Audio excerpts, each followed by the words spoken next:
God message. Open this. When you feel alone. Emily was 32 years old and living in Florida. 2 years earlier, her husband Daniel had died in a tragic car accident. Since that day, Emily's world had fallen apart. She stopped going to church.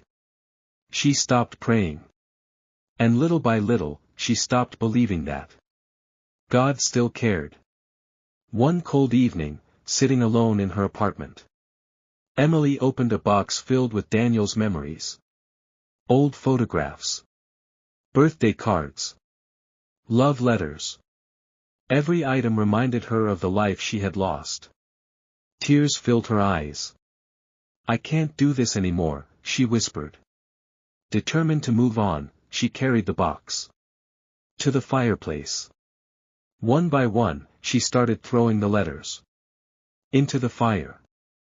But just before she tossed the last envelope, it slipped from her hands and fell to the floor. Emily froze. It was Daniel's handwriting. And across the front were words she had never seen before, for Emily.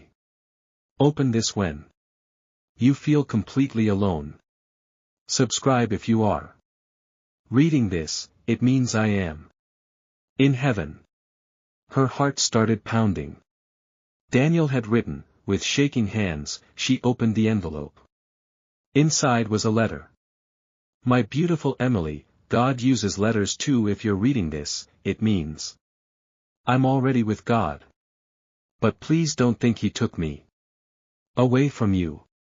Don't stop trusting God. He simply called me home first.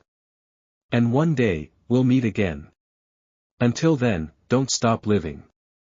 Don't stop loving. When you feel alone, look up. Because the same God taking care of me is still taking care of you." Emily broke down in tears. For the first time in 2 years, she dropped to her knees and prayed.